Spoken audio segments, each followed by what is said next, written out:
श्री शिवाय नमस्तुभ्यम। जैसा कि हम सभी को पता है कि आज है 1 सितंबर का बहुत ही प्यारा सा दिन और आज है सोमवार का दिन और महालक्ष्मी व्रत भी चल रहे हैं। तो शिव सोमवार का दिन है और महालक्ष्मी व्रत भी प्रारंभ हो चुके हैं। तो ऐसे में आज आप एक शिव लक्ष्मी दीपक अपने घर पर प्रज्वलित कर लेते हैं तो आपको कभी भी धन की कमी नहीं होगी। आप जो चाहोगे वो आपको मिलेगा, आपकी सभी इच्छाएं पूरी होंगी क्योंकि आज का दिन बहुत ही प्यारा सा दिन है। तो ऐसे में आपको एक छोटा सा उपाय करना होगा अपने घर पर, ताकि आपके घर में कभी भी धन से जुड़ी हुई समस्याएं ना हो। तो आपको बहुत ही प्यारा सा और बहुत ही छोटा सा एक दीपक वाला उपाय लेकर आए हैं और भी हम आपको छोटे छोटे उपाय बताने वाले हैं जो आपके लिए बहुत ही ज़्यादा फ़ायदेमंद साबित होने वाले हैं और आपके घर में कभी भी नेगेटिव एनर्जी भी नहीं आएगी, ना ही आपके घर में कोई व्यक्ति बीमार पड़ेगा। और इच्छा पूर्ति के लिए उपाय भी हम आज लेकर आए हैं। तो वीडियो को लास्ट तक देखिएगा, वीडियो को लाइक, चैनल को सब्सक्राइब कर दीजिएगा। वीडियो को लाइक करने में कोई भी कंजूसी नहीं करिएगा क्योंकि ये तो पूरी तरह से फ्री है। तो वीडियो को लाइक भी और चैनल को सब्सक्राइब भी कर दीजिएगा। बेल आइकन को प्रेस करना ना भूलें ताकि हमारे द्वारा वीडियो की नोटिफिकेशन सबसे पहले आपको मिल सके। तो चलिए अब हम बात कर लेते हैं हमारे पहले उपाय की। तो ये जो हमारा पहला उपाय है ये आपके घर में कभी भी धन की कमी नहीं होगी। इस उपाय को करते हैं आपके घर में माता लक्ष्मी का स्थिर रूप से वास होगा। आपसे माता लक्ष्मी बहुत ही ज़्यादा प्रसन्न होंगी और आपकी सभी इच्छाओं की पूर्ति होने वाली है।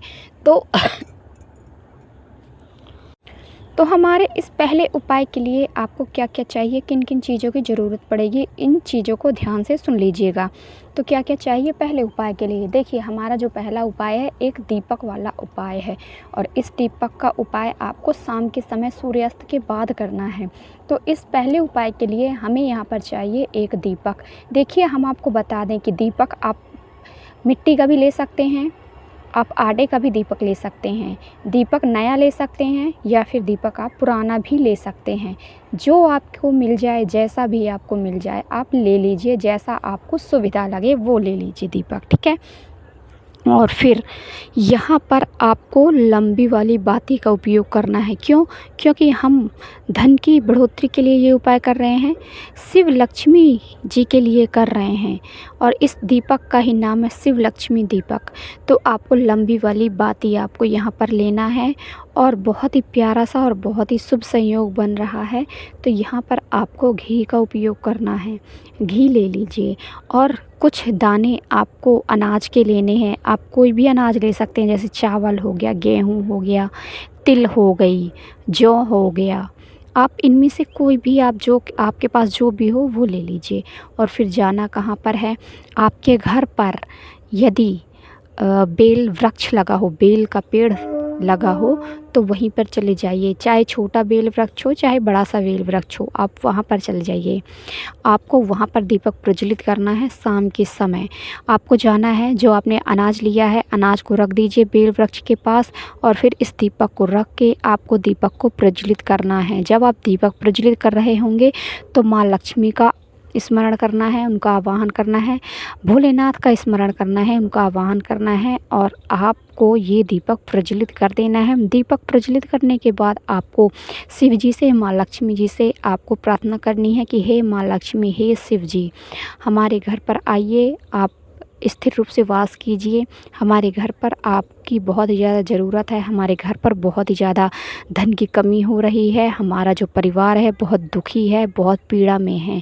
तो आप हमारे घर पर आइए, विराजमान होइए और हमारे परिवार को खुश और संपन्नता से भरपूर कीजिए। ऐसे आपको प्रार्थना कर लेनी है और ये दीपक आपको प्रज्वलित कर देना है। प्रार्थना करना है पूरे सच्चे दिल से, सच्चे हृदय से, पूरे विश्वास के साथ।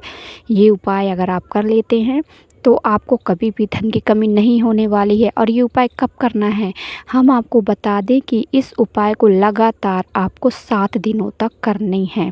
कितने दिनों तक? जैसे आपने आज से स्टार्ट कर दिया तो लगातार 7 दिनों तक आपको करना है इस उपाय को। इस उपाय को आप ज़रूर करें, ठीक है। तो चलिए अब हम बात कर लेते हैं हमारे दूसरे उपाय के लिए। तो दूसरा उपाय किस लिए है? जो हमारा दूसरा उपाय है, इस दूसरे उपाय को आपके घर पर बीमारियां हैं तो बीमारियों को ठीक करने के लिए है ये उपाय। आपके घर पर एकाएक व्यक्ति बीमार पड़ते रहते हैं, आपके घर पर बीमारियां लगातार बनी रहती हैं, आपके द्वारा कमाया गया धन बेवजह तरीके से खर्चा होता रहता है, दवाइयों में, डॉक्टरों की फ़ीसों में लगातार पैसा जा रहा है और आप कुछ नहीं कर पा रहे हो, तो आपको ये एक छोटा सा उपाय करना है। इस उपाय को करने मात्र से आपके घर की बीमारियां, सारे दुख, सारी तकलीफ़ दूर होने वाली है। तो ये जो हमारा दूसरा उपाय है, इस दूसरे उपाय को आपको ज़रूर करना है।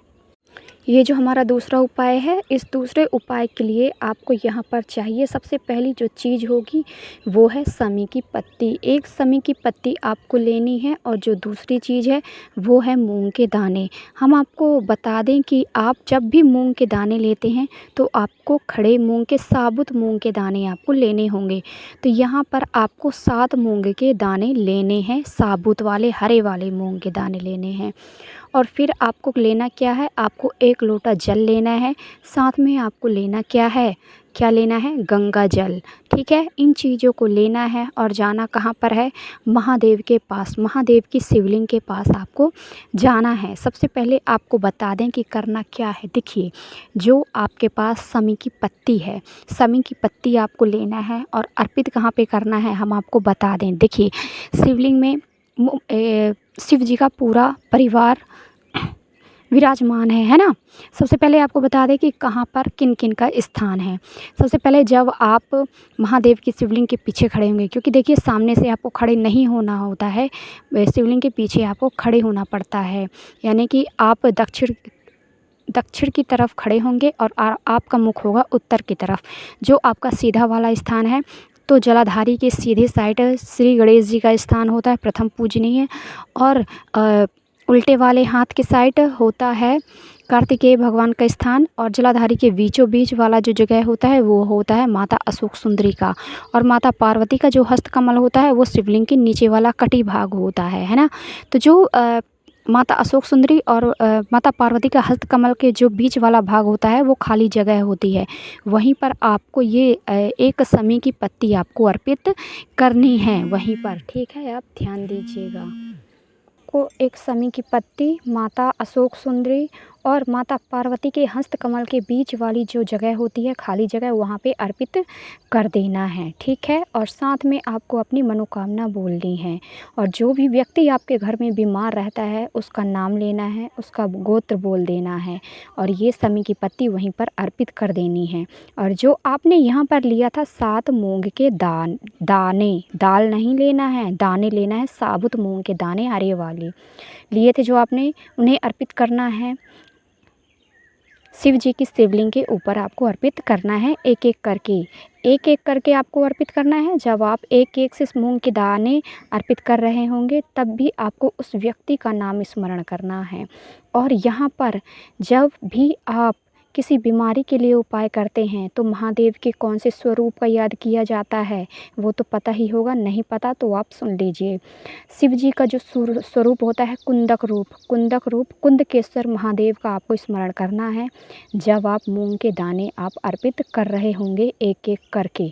ठीक है, ये आपको करना है। और मूंग के दाने अर्पित करने के बाद जो आपने 1 लोटा जल और साथ में जो आपने गंगा जल लिया था, ये 1 लोटा जल आपको महादेव के ऊपर ही अर्पित कर देना है जहाँ पर आपने मूंग के दाने अर्पित किए हैं एक एक करके शिवलिंग के ऊपर। 1 लोटा जल आप अर्पित कर दीजिए। ये उपाय अगर आप कर लेते हैं तो आपकी सभी मनोकामनाएं पूरी होती हैं। आप जो चाहोगे वो आपको मिलेगा, आपकी हर बीमारी दूर होगी। आपके घर में जो भी व्यक्ति बीमार पड़ा रहता है वो व्यक्ति आपका ठीक होने लगता है धीरे धीरे करके। बस आपको लगातार ये उपाय करते रहना है। और जब भी आपको लगे कि हाँ अब मेरे घर की बीमारियां दूर हो चुकी हैं तब आप ये उपाय बंद कर सकते हैं। ठीक है, ये उपाय आप ज़रूर करें, ये जो दूसरा उपाय है। तो ठीक है, तो अब हम चलते हैं हमारे तीसरे उपाय की तरफ। तो तीसरा उपाय हमें करना कैसे है और इस तीसरे उपाय के लिए आपको किन किन चीज़ों की ज़रूरत पड़ने वाली है ये आप ध्यान से सुनिएगा। ये जो हमारा तीसरा उपाय है, ये तीसरा उपाय आपकी इच्छा पूर्ति के लिए है। जो अभी तक आपकी जो भी इच्छा है पूरी नहीं हुई है, तो उसके लिए आपको क्या-क्या चाहिए? आपको एक बेलपत्र लेनी है, साथ में आपको पीला चंदन लेना है और आपको कुछ अनाज के दाने लेने हैं। आप कोई भी अनाज ले सकते हैं और यहाँ पर गिनती नहीं करना है, थोड़े से ही आपको लेना है और 1 लोटा जल और उसमें गंगा जल लेना है। इन सारी चीज़ों को लेके आपको जाना है महादेव की शिवलिंग के पास जाना है। जाने के बाद आपको करना क्या है, देखिए हम आपको बता दें कि जब आप शिव जी के पास पहुँचेंगे तो जो आपके पास पीला चंदन है, पीला चंदन आपको लेना है और 5 जगहों पर आपको बिंदी लगानी है। वो कौन-कौन सी जगह हैं? सर्वप्रथम आपको भगवान गणेश के स्थान पर आपको चंदन लगाना है, टीका लगाना है। दूसरा स्थान जो है वो कार्तिकेय भगवान का है, वहाँ पर लगाना है। तीसरा स्थान जो है माता अशोक सुंदरी का स्थान है। चौथा स्थान है माता पार्वती का हस्तकमल और 5वां जो स्थान है शिव जी की शिवलिंग के ऊपर लास्ट। इतनी जगहों पर 5 जगहों पर बिंदी लगाना है और जो आपके पास एक बेलपत्र है, हर जगह पर आपको टच करना है, 5 जगह पर टच करते जाना है। साथ में शिव जी का आवाहन करते जाना है, उनसे प्रार्थना करते जाना है और आपको बोलना है कि हे शिव जी, हे भोलेनाथ, हमारी ये मनोकामना है, ये इच्छा है जो अभी तक हमारी पूरी नहीं हुई है। हमने बहुत सारे व्रत कर लिए, बहुत सारी उपाय कर लिए, लेकिन हमारी ये इच्छा पूरी नहीं हुई है। तो आप कुछ भी ऐसा करें कि हमारी ये इच्छा पूरी हो जाए, हमारे घर खुद से खुशियों से भरा रहे। आप हम पर कृपा कीजिए, ऐसे बोलना है और ये बेलपत्र लेनी है और शिव जी के ऊपर समर्पित कर देनी है और जो आपके पास अनाज है, अनाज अर्पित कर देना है, उसी बेलपत्र के ऊपर चढ़ा देना है और 1 लोटा जो जल है वो जल आपको लास्ट में समर्पित करना है शिव जी के शिवलिंग के ऊपर। तो ये उपाय आप करते हैं तो आपकी सभी इच्छाओं की पूर्ति होती है। तो देखिए, अगर आपको वीडियो हमारी अच्छी लगी हो तो वीडियो को लाइक कीजिएगा, चैनल को सब्सक्राइब कीजिएगा, बेल आइकन को प्रेस करना ना भूलें ताकि हमारे द्वारा पोस्ट की गई वीडियो की नोटिफिकेशन सबसे पहले आपको मिल सके। तो आपका दिन शुभ हो, मंगलमय हो, यही कामना रहेगी मेरी हमेशा ईश्वर से। हर हर महादेव, जय शिव शंभू, जय हो भोलेनाथ की।